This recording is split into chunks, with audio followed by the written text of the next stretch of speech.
ECCC in Gujarati unit 1.7.1 e governance. આ યુનિટમાં આપણે ઈ ગવર્નન્સનો પરિચય, તેના તત્વો, માધ્યમો, ઉદ્દેશ, પ્રકારો, ફાયદા અને તેના પડકારો વિશે વિગતવાર અભ્યાસ કરીશું। ઈ ગવર્નન્સનો પરિચય। ઈ ગવર્નન્સ એ સરકારની સેવાઓ અને કાર્યોને ડિજિટલ પ્લેટફોર્મ પર લાવવાની પ્રક્રિયા છે। એ માહિતી અને સંચાર તકનીકી દ્વારા સરકાર અને નાગરિકો, સરકાર અને વેપારીઓ તેમજ સરકાર અને અન્ય સરકારી વિભાગો વચ્ચેની ક્રિયાઓને સુગમ બનાવે છે। ઈ ગવર્નન્સનો મુખ્ય ઉદ્દેશ સરકારી કામગીરીમાં પારદર્શકતા, જવાબદારી અને કાર્યક્ષમતા લાવવાનો છે। ઈ ગવર્નન્સના તત્વો: 1. સરકારથી નાગરિકો, ગવર્મેન્ટ ટુ સિટીઝન, G2C।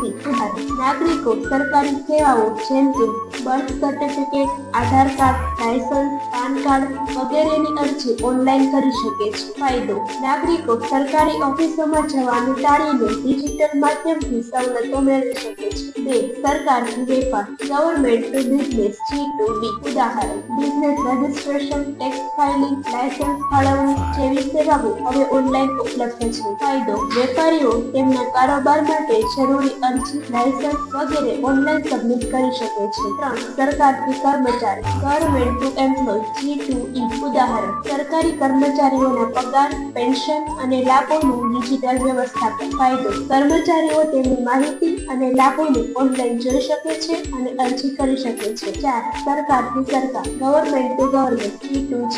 ઉદાહરણ: એક સરકારી વિભાગ બીજા સરકારી વિભાગ સાથે ડિજિટલ માધ્યમથી માહિતીનું આદાન પ્રદાન કરી શકે છે। ફાયદો: વિભાગો વચ્ચે કામ કરવાની ગતિમાં વધારો થાય છે અને સમયની બચત થાય છે। ઈ ગવર્નન્સના માધ્યમો: 1. ઈ સેવાઓ, 2. ઈ લોકર, 3. ઈ અધિકાર અને 4. ઈ અરજી। 1. ઈ સેવાઓ વિશેષતા: નાગરિકો અને વ્યવસાયોને વિવિધ સરકારી સેવાઓ ડિજિટલ માધ્યમથી ઉપલબ્ધ કરાવવામાં આવે છે। ઉદાહરણ: CSC કોમન સર્વિસ સેન્ટર્સ, જન સેવા કેન્દ્રો અને ડિજિટલ લોકર। 2.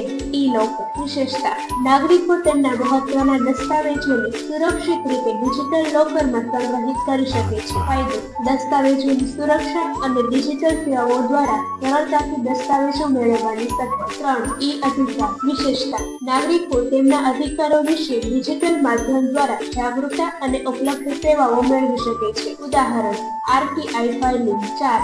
ઈ અરજી વિશેષતા: નાગરિકો નીતિ નિર્ધારણ અને સરકારની નિર્ણય પ્રક્રિયામાં સક્રિય રીતે ભાગ લઈ શકે છે। ઉદાહરણ: સરકારી વેબસાઇટ્સ અને ફોર્મ્સ જ્યાં નાગરિકો તેમની સૂચનાઓ આપી શકે છે। ઈ ગવર્નન્સના ઉદ્દેશો: 1. પારદર્શકતા: ઈ ગવર્નન્સ દ્વારા સરકારે લાવવામાં આવેલી યોજનાઓ, સેવાઓ અને નીતિઓ વધુ પારદર્શક બને છે। નાગરિકો અને વેપારીઓ તેમની અરજી અને સેવાઓની સ્થિતિ ઓનલાઈન જોઈ શકે છે। 2. જવાબદારી: ઈ ગવર્નન્સ સિસ્ટમમાં દરેક સરકારી કર્મચારીની કામગીરી ટ્રેક થાય છે, જેથી જવાબદારી વધે છે। 3. સમય અને ખર્ચમાં બચાવ: ઓનલાઈન પ્રક્રિયાઓથી નાગરિકો અને વ્યવસાયોનો સમય બચે છે, કાગળના નાણાકીય ખર્ચમાં પણ ઘટાડો થાય છે। 4. ઉપયોગમાં સરળતા: ઈ ગવર્નન્સ દ્વારા નાગરિકો સરળતાથી ઘરે બેઠા સરકારી સેવાઓ મેળવી શકે છે, જેને માટે અગાઉ સરકારી દફતરમાં જવું પડતું હતું। 5. સુલભતા: દરેક નાગરિક, ખાસ કરીને ગ્રામીણ વિસ્તારોમાં રહેતા નાગરિકો માટે સરકારી સેવાઓ સરળતાથી ઉપલબ્ધ બને છે।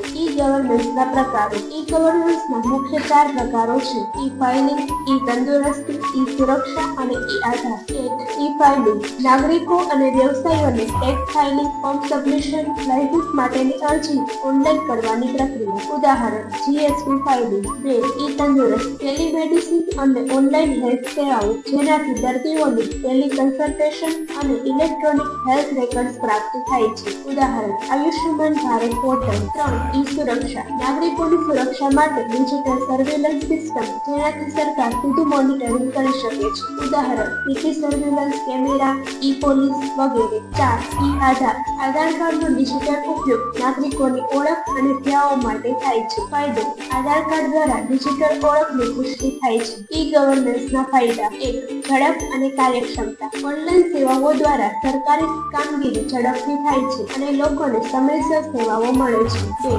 સંભવિત ભ્રષ્ટાચારમાં ઘટાડો: ઓનલાઈન કામગીરીથી મધ્યસ્થીઓને દૂર કરવાનું કાર્ય થાય છે, જેનાથી ભ્રષ્ટાચારની સંભાવનાઓ ઘટે છે। 3. સર્વગ્રાહી પ્રવેશ: દેશના દરેક નાગરિકને, ખાસ કરીને ગ્રામ્ય વિસ્તારના નાગરિકોને સમાન તમામ ડિજિટલ સુવિધાઓનો લાભ મળે છે. 4. પર્યાવરણ મિત્ર. ઈ ગવર્નન્સમાં કાગળનો ઉપયોગ ઓછો થાય છે, જેના કારણે પર્યાવરણમાં સકારાત્મક અસર થાય છે. ઈ ગવર્નન્સના પડકારો. 1. Digital dividing. દેશના તમામ લોકો પાસે ઇન્ટરનેટ સુવિધાઓ અને ડિજિટલ શિક્ષણની ઉપલબ્ધતા નથી. 5. પ્રાઇવસી અને સુરક્ષા. ડિજિટલ પ્લેટફોર્મ્સ પર ડેટાની સુરક્ષા અને નાગરિકોની ખાનગી માહિતીની રક્ષા કરવી મહત્વની છે. 3. સુવિધાઓનો અભાવ. કેટલીક જગ્યાઓ પર ઇન્ટરનેટની અસુવિધાઓ અને ઇન્ફ્રાસ્ટ્રક્ચર ગેરમાર્ગે જતા હોવાથી ઈ ગવર્નન્સની સુવિધાઓ બધાને ઉપલબ્ધ થતી નથી. 4. પ્રશિક્ષણ અને જાગૃતિ. નાગરિકોમાં ડિજિટલ સેવાઓના ઉપયોગ માટે પ્રશિક્ષણ અને જાગૃતિનો અભાવ છે.